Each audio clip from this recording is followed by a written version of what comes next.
பிரதமர் மோடி ராஜஸ்தான் பிரச்சாரத்தில் பேசிய போது முஸ்லிம்களை பற்றி எதையும் பேசவில்லை எனவும், அப்படி அவர் பேசியதாக எடுத்து காண்பியுங்கள், நீங்கள் எதை சொன்னாலும் நான் கேட்கிறேன் என பாஜக மூத்த தலைவர் ஹெச் ராஜா தெரிவித்துள்ளார். வரி சிறுபான்மை சிறுபான்மை சிறுபான்மைன்னு மத ரீதியாக அது முஸ்லீம்னு சொல்லலை, கிறிஸ்டியன்னு சொல்லலை, அது ரெண்டையும் சேர்த்து சிறுபான்மைம்பாங்களாம்.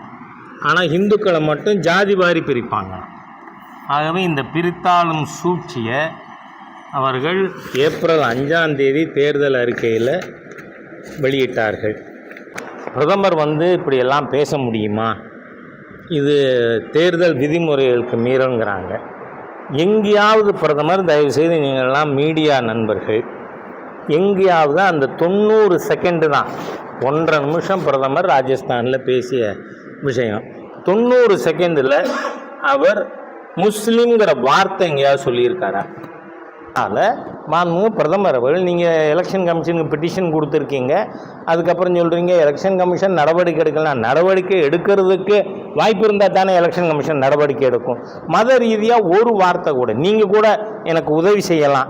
மாண்புமிகு பிரதமர் அவர்கள் பேசினதில் முஸ்லீம்ன்ற வார்த்தை சொல்லிவிட்டார் இருந்ததுன்னா காட்டு. நீங்கள் சொல்கிறதுக்கு நான் கட்டுப்படுறேன். எங்கேயுமே அவர் மதத்தை குறிக்கலை. பிரதமர் அவர்கள் பேசினதில் மத ரீதியிலான ரெஃபரன்ஸ் எதுவுமே இல்லை. அவர் முஸ்லீம்கள்னோ கிறிஸ்தவர்கள்னோ எந்த ஒரு வார்த்தையும் உபயோகிக்கலை. நீங்கள் தான் வரிக்கு வரி சிறுபான்மையினர் சிறுபான்மையினர் சிறுபான்மையினர்னு உபயோகப்படுத்தியிருக்கீங்க.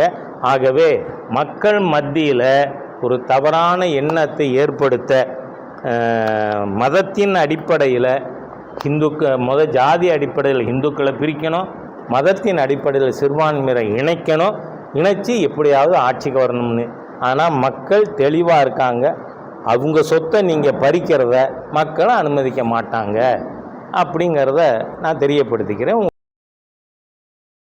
செய்திகளை உள்ளது உள்ளபடி தெரிந்து கொள்ள ரெஃப்ளெக்ட் நியூஸை சப்ஸ்கிரைப் பண்ணுங்க.